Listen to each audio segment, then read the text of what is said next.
Hello friends, हम लोग BPSC TRE exam के लिए हिस्ट्री की एससीईआरटी बुक पढ़ रहे हैं और यह 6th क्लास का बुक है जिसमें हम लोग चैप्टर 9 देखने वाले हैं, प्रथम साम्राज्य। इससे पहले का जितना भी चैप्टर है वो अपलोड कर दिया गया है, आप जाकर देख लीजिए। यहाँ हम शुरू करेंगे मौर्य साम्राज्य से। पिछले क्लासेस में हम लोग मौर्य साम्राज्य का मगध साम्राज्य का जो बाकी वंश था उसके बारे में पढ़ चुके थे। तो आज हम लोग मौर्य साम्राज्य के बारे में बात करेंगे। मौर्य साम्राज्य में हम लोग देखे थे कि चंद्रगुप्त मौर्य जो थे वह धनानंद को, यानी नंद वंश का जो धनानंद थे उसको मारकर और उसके बाद वह अपना मौर्य साम्राज्य खड़ा किए थे। तो देखते हैं पहले पृष्ठभूमि क्या है। महाजनपद से साम्राज्य तक उत्तर वैदिक काल में 16 महाजनपद बने। ठीक है, तो देखे थे ये हम लोग कहाँ लिखा हुआ था, यह बुद्ध और जैन के ग्रंथों में लिखा हुआ है कि 16 महाजनपद थे।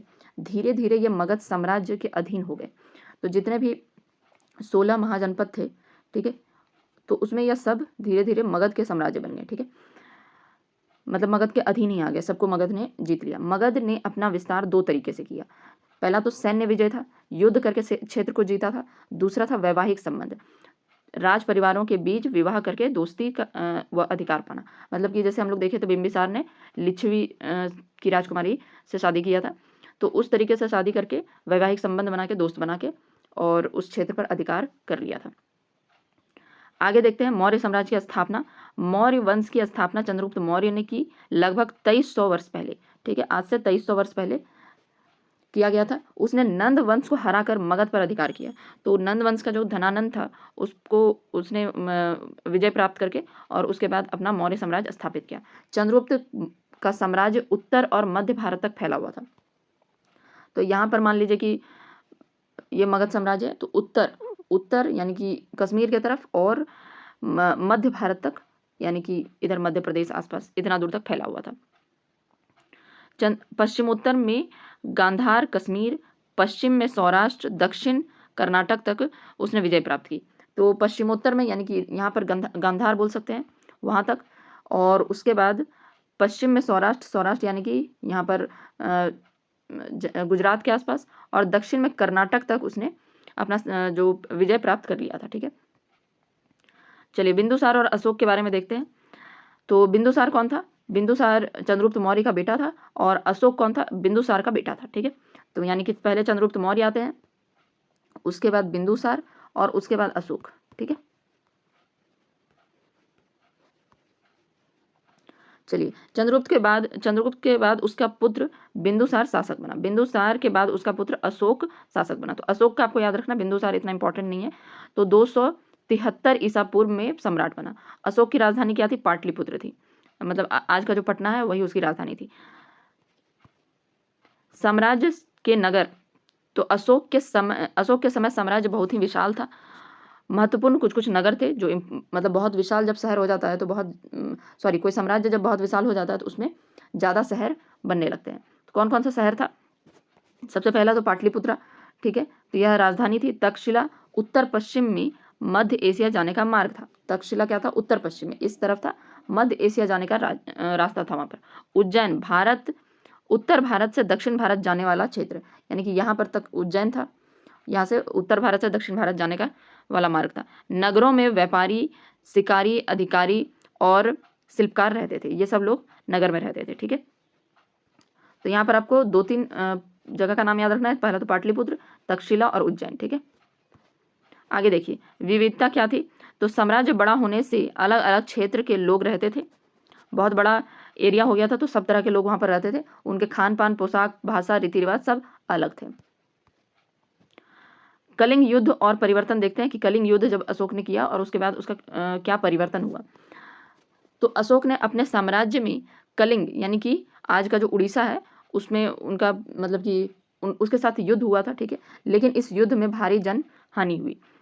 युद्ध से दुखी होकर अशोक ने हिंसा त्याग दिया। इतने भारी मात्रा में मतलब कि लोगों को मारा था, वह देखकर, मतलब जीत तो गया हुआ लेकिन वह देखकर उसको बहुत घिन आया अपने ऊपर, बहुत मतलब उन लोगों को देखकर बहुत बुरा लगा।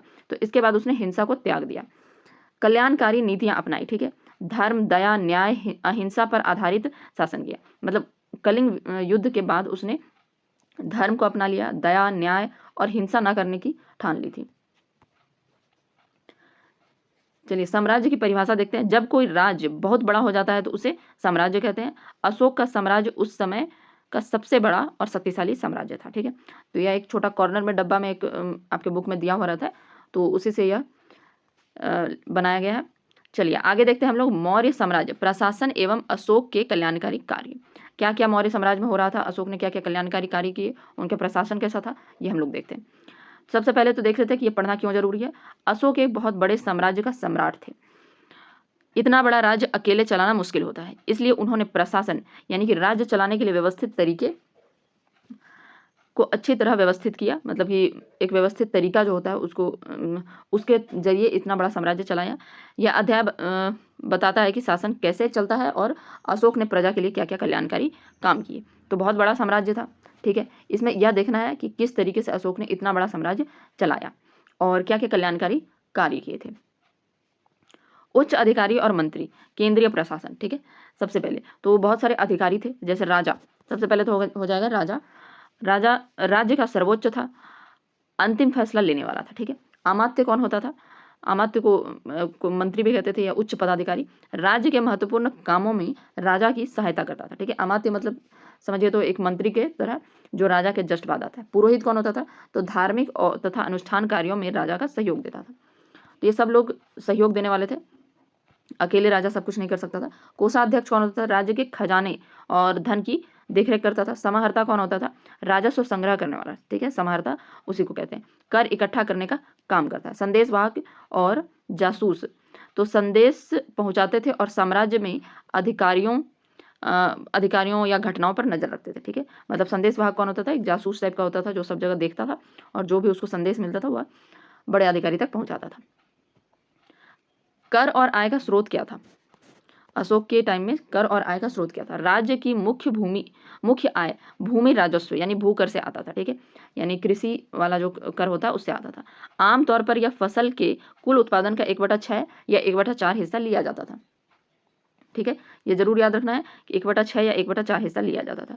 कर जमा करने के लिए समाहर्ता और स्थानीय अधिकारियों द्वारा होता था। मतलब कर इकट्ठा करने के लिए बड़े मंत्री तो थे समाहर्ता। ठीक है, लेकिन उनके नीचे बहुत सारे छोटे छोटे थे जिनको स्थानीय अधिकारी कहा जाता था। हर एक गाँव में वह रहते थे और वहां से वह कर इकट्ठा करके समाहर्ता के पास लेकर आते थे। प्रांतीय और स्थानीय प्रशासन। ठीक है, तो प्रांत देखिए, पहले प्रादेशिक विभाग था। ठीक है, मौर्य साम्राज्य में कई छोटे छोटे प्रांत थे।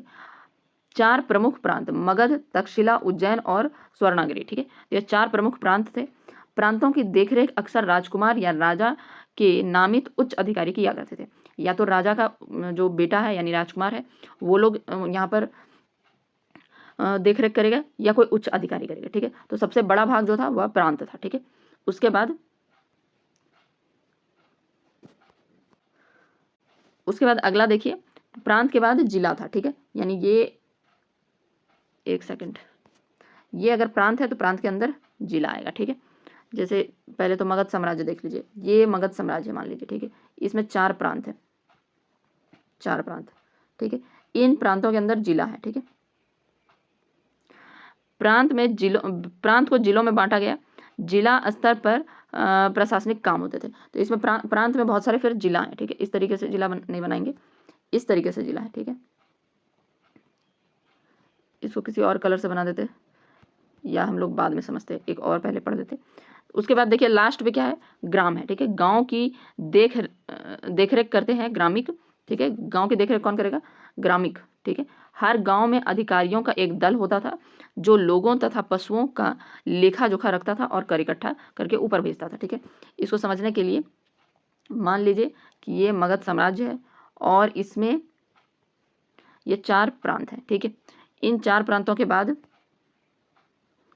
क्या है, इसमें इस तरीके से जिलों में बांटा गया है। ठीक है, रफ आइडिया लगा रहे हैं आपको।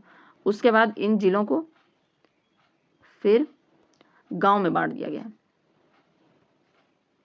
इस तरीके से गांव में बांटा हुआ है। तो ये गांव हो गया। ठीक है, ये गांव हो गया, ये 2 गांव मिला के समझ लीजिए जिला हो गया। ये गांव ये 2 गांव मिला के जिला हो गया। ठीक है, और ये सारा चीज मिला के क्या बन गया, एक प्रांत बन गया। ठीक है, तो 4 प्रांत थे और 4 प्रांत के बाद जिला था, जिला के अंदर फिर गांव था और गांव में छोटे छोटे अधिकारी दल हुआ करते थे।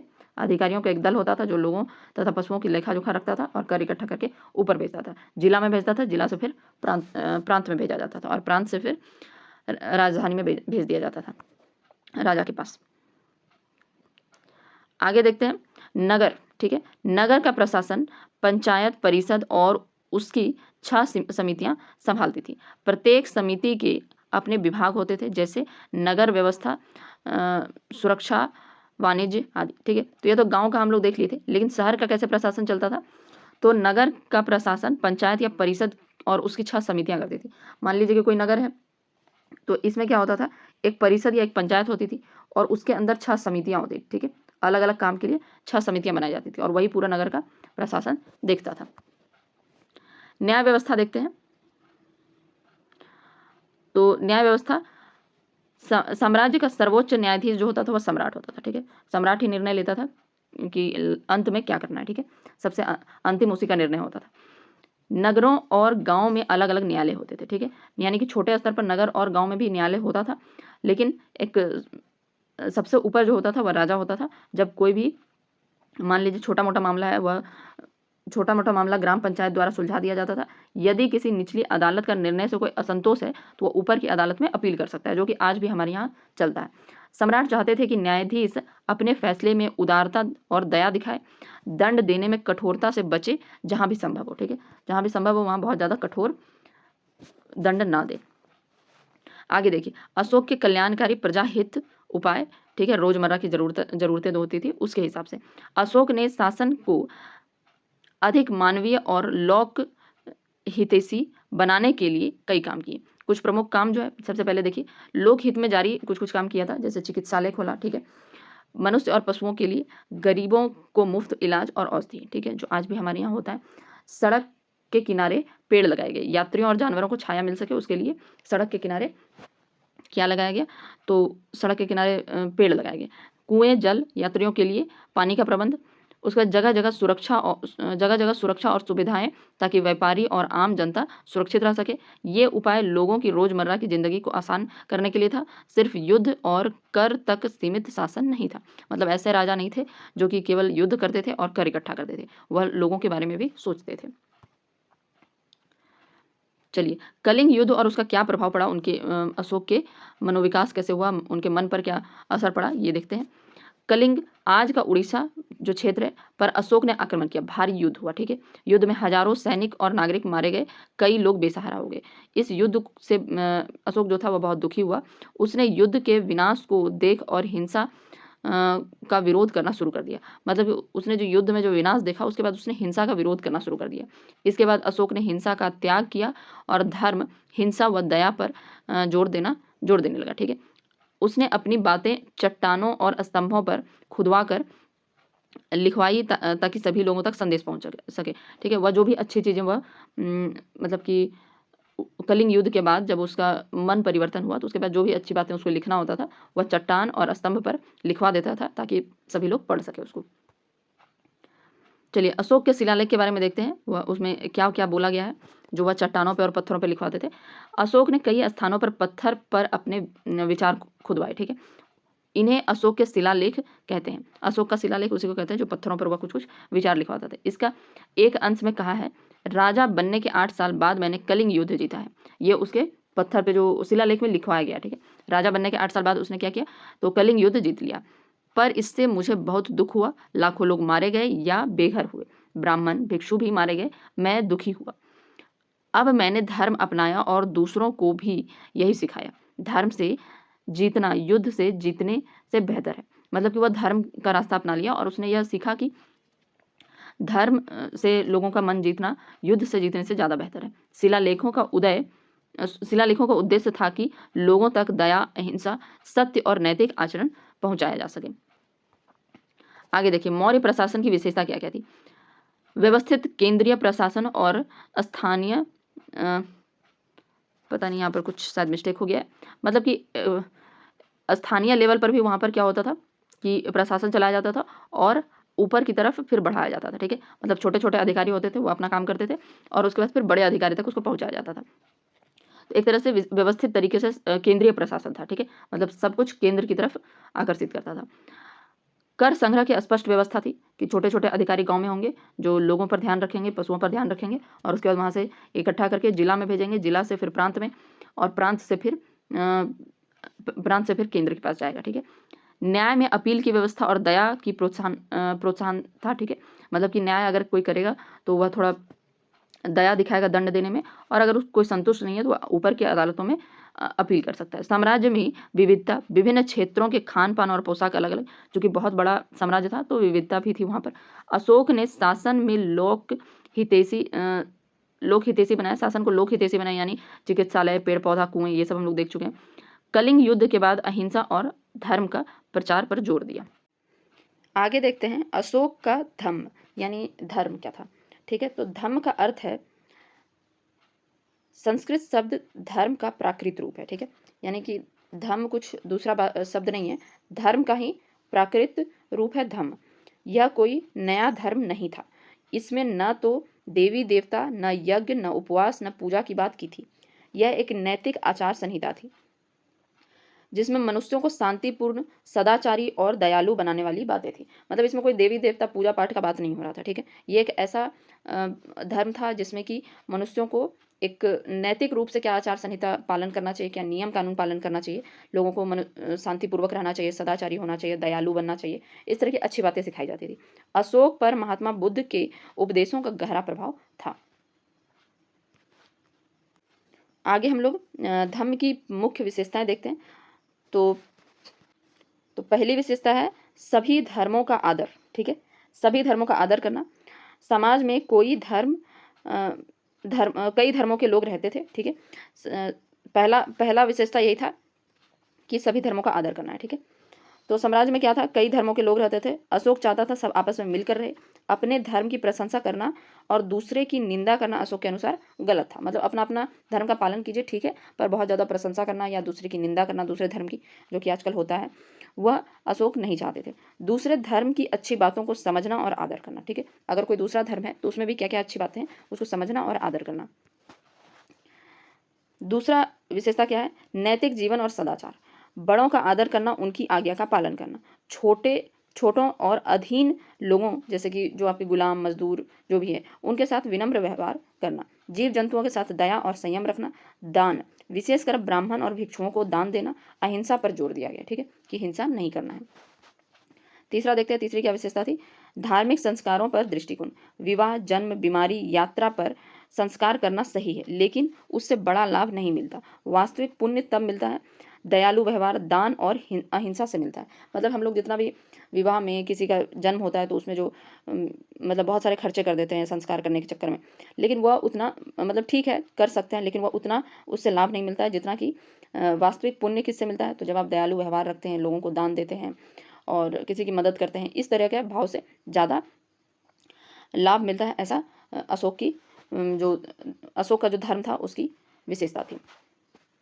अशोक के धर्म से जुड़े कुछ उदाहरण हैं जो शिलालेख से मिले हैं। पहला क्या है, किसी जीव को मार कर या बलि नहीं चढ़ाई जाएगी। ठीक है। पहले राजा के रसोई में रोज सैकड़ों जानवर काटे जाते थे, लेकिन अब सिर्फ 2 मोर और 1 हिरन काटे जाते हैं। ठीक है, जो कि धीरे धीरे इसको भी बंद कर दिया जाएगा, ऐसा उसके शिलालेख में लिखा हुआ था। तो यानी कि वो ये बताना चाहते हैं कि बलि नहीं चढ़ानी है, लोगों मतलब पशुओं को मारना नहीं है। महिलाएं कई बेकार के संस्कार करती हैं, इनकी जगह ज़्यादा फलदायी है, जैसे कि नम्रता, दान, जीव से अच्छा व्यवहार करना, ये ज़्यादा फलदायी है। ठीक है। अपने धर्म का प्रचार संयम से करना चाहिए, दूसरे धर्म की बुराई करके नहीं करना चाहिए। ठीक है। मतलब अपने धर्म का प्रचार करना है, कीजिए, कोई दिक्कत नहीं है, एक लिमिट तक। ठीक है, लेकिन दूसरे धर्म की निंदा करके नहीं। धर्म का प्रचार कैसे किया, अशोक ने अपने धर्म के संदेशों को शिलाओं और स्तंभों पर खुदवाया। ठीक है, पहले तो वह धर्म के जो विचार थे, जो विशेषताएं थी, उसको शिलाओं पर, स्तंभों पर खुदवाया। अधिकारी उन्हें पढ़कर सुनते थे ताकि अनपढ़ लोग भी समझ सके। बड़े बड़े अधिकारी जो होते थे वह आम जनता को पढ़कर सुनाते थे। ठीक है, इससे क्या होता था कि जो लोग नहीं पढ़ सकते हैं उन लोगों को भी समझ में आए। भारबू, यहाँ पर भारबू लिखना चाहिए। ठीक है, भारबू अभिलेख से पता चलता है कि अशोक बौद्ध धर्मावलंबी थे और संघ में विश्वास रखते थे। ठीक है, तो भारबू अभिलेख से क्या पता चलता है कि अशोक जो थे वह बौद्ध धर्म को मानते थे और संघ में विश्वास रखते थे। ठीक है, यह किससे पता चलता है? तो भारभू अभिलेख से पता चलता है, ठीक है। अशोक ने अपने अधिकारियों को यह भी कहा कि वे दूर दराज तक जाकर धर्म का प्रचार करें। तो यह आपको याद रखना है। पहली चीज़ तो भारभू अभिलेख, भारभू अभिलेख से पता चलता है कि वह बौद्ध धर्मावलंबी थे। तो आपसे पूछा जा सकता है ये क्वेश्चन में कि बौद्ध धर्मावलंबी किस अभिलेख से पता चलता है? तो यह भारभू अभिलेख से। जहाँ पर हम राउंड करते हैं या जिसको हम बताते हैं कि इंपॉर्टेंट है, उसको आप नोट कर लिया कीजिए, ठीक है। केवल कहानी की तरह इसको सुनते मत रहिए, जहाँ पर भी इंपॉर्टेंट लगे आपको उसको कॉपी पे नोट कीजिए। विदेशों में प्रचार, अशोक ने अपने पुत्र महेंद्र और पुत्री संघमित्रा को श्रीलंका भेजा। तब ये याद रखने वाला फैक्ट्स है, ठीक है। यही आपसे एग्जाम में पूछा जाएगा कि अपने पुत्र महेंद्र और पुत्री संघमित्रा को श्रीलंका भेजा। अधिकारियों को मिस्र, यूनान, वर्मा आदि देशों में भेजा, ठीक है। अपने पुत्र पुत्री को तो भेज दिया कहाँ पर? श्रीलंका। और बाकी मिस्र, यूनान, वर्मा इन सब देशों में कहाँ भेजा? किनको भेजा? तो अधिकारियों को भेजा। इस प्रकार अशोक ने धर्म का संदेश पूरे विश्व तक पहुंचाने का प्रयास किया। अशोक का जो शिलालेख और स्तंभ है उसमें क्या क्या लिखा हुआ है यह देखते हैं। अभिलेख अलग अलग भाषाओं और लिपियों में लिखे गए हैं, ठीक है। क्यों अलग अलग भाषा और लिपि में? जैसा जैसा जहाँ पर चलता था, जिस भाषा में जो लोग बात करते थे उस क्षेत्र में उसी तरह का भाषा और लिपि में लिखा गया। सबसे अधिक अभिलेख ब्राह्मी लिपि में मिले हैं, ठीक है। तो आपको याद रखना है सबसे अधिक अभिलेख किस लिपि में है? तो ब्राह्मी लिपि में। ब्राह्मी लिपि को सबसे पहले जेम्स प्रिंसेप ने 1837 में पढ़ा। तो यह आपको याद रखना है, सबसे ज़्यादा अभिलेख ब्राह्मी लिपि में सबसे पहले किसने पढ़ा? जेम्स प्रिंसेप ने 1837 में। यह दोनों फैक्ट्स आपको जरूर याद रहना चाहिए। स्तंभ बलुआ पत्थर के बने थे और उन पर चमकदार पॉलिश की गई थी, ठीक है। तो ये भी एक अच्छा ही फैक्ट है कि स्तंभ जो था बलुआ पत्थर से बना हुआ था, ठीक है। आज भी शीशे की तरह चमकते हैं। शीर्ष स्तंभों के शीर्ष पर आकृतियां थी, हाथी, सांड, इस तरह का। जैसे कि अभी भी देखते हैं वो जो 4 शेर वाला जो स्तंभ है, ठीक है, स्तंभ के ऊपर बना हुआ था 4 शेर। तो वो भी नेशनल एम्बलम जो है वह भी यहीं से लिया गया है। अशोक के शिलालेख और स्तंभ में देखते हैं सारनाथ स्तंभ जो है, सारनाथ स्तंभ राष्ट्रीय चिन्ह जो भाई नेशनल एम्बलम है, ठीक है। तो राष्ट्रीय चिन्ह के रूप में स्वीकार किया गया। सारनाथ स्तंभ पर 4 सिंहों की मूर्ति है। 26 जनवरी 1950 को भारत ने इसे राष्ट्रीय चिन्ह के रूप में स्वीकार किया। तो कब स्वीकार किया? यह भी क्वेश्चन बहुत बारी पूछा जाता है। 26 जनवरी 1950 को, ठीक है। उसमें बहुत सारा डेट दे दिया जाएगा, 26 नवंबर को या 15 अगस्त को या किसी और दिन दे दिया जाएगा, ठीक है। आपको याद रखना है 26 जनवरी 1950 को राष्ट्रीय चिन्ह को स्वीकार किया गया था, ठीक है। ऊपर 4 सिंह, एक दिखाई नहीं देता क्योंकि एक पीछे है, ठीक है। बीच में चक्र है, अशोक चक्र, ठीक है, जिसमें 24 तीलियां हैं। नीचे क्या है?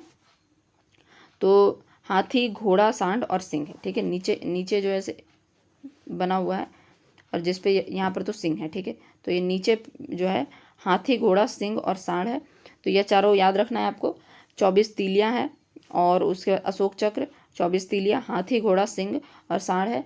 इसका फोटो कोई और जानवर का अगर ऑप्शन में दे दे तो पूछ लेगा कि कौन सा गलत है, ठीक है। उसके बाद नीचे क्या लिखा हुआ है? सत्यमेव जयते लिखा हुआ है, सत्य की ही विजय होती है। तो ये जितना भी फैक्ट्स इसमें दिया हुआ जरूर याद रखना है। तो देख लेते हैं एक बार। पहली बात तो सारनाथ स्तंभ जो राष्ट्रीय चिन्ह बनाया गया, याद रखना है कि सारनाथ स्तंभ से लिया गया था। 4 सिंहों की मूर्ति है। 26 जनवरी 1950 को इसको स्वीकार किया गया था। ऊपर 4 सिंह है, एक सिंह दिखाई नहीं देता है क्योंकि पीछे बीच में चक्र है जिसमें 24 तीलियां हैं। नीचे हाथी, घोड़ा, सांड और सिंह का फोटो बना हुआ है और सत्यमेव जयते लिखा हुआ है, ठीक है। आगे देखते हैं। बिहार के प्रसिद्ध स्तंभ कौन कौन से हैं ये ध्यान रखिए। पहले तो चंपारण में लौरिया और अरेराज, ठीक है, यह दोनों अशोक के स्तंभ है। रामपुरवा, ठीक है, रामपुरवा में अशोक स्तंभ का हिस्सा आज राष्ट्रपति भवन नई दिल्ली में रखा गया है, ठीक है। रामपुरवा का जो भी अशोक स्तंभ है उसको कहाँ रखा गया? राष्ट्रपति भवन में रखा गया, ठीक है। सासाराम, रोहतास जिला, चंदन पीर पहाड़ी पर शिलालेख, ठीक है। तो ये आपको तीनों याद रखना। पहले बात तो चंपारण में है 2, लौरिया और अरेराज, ठीक है। उसके बाद रामपुरवा जो अशोक स्तंभ है उसको राष्ट्रपति भवन में रखवाया गया, ठीक है। अशोक स्तंभ का हिस्सा राष्ट्रपति भवन में रखवाया गया। सासाराम रोहतास जिले में चंदन पीर पहाड़ी पर शिलालेख है, चंदन पीर पहाड़ी पर शिलालेख है, जरूर याद रखना है। यहाँ से क्वेश्चन जरूर बनेगा, ठीक है, किसी भी एग्जाम में बन सकता है बिहार के। तो यहाँ पर चैप्टर कंप्लीट होता है। अब हम लोग नेक्स्ट चैप्टर में मिलेंगे। Thank you.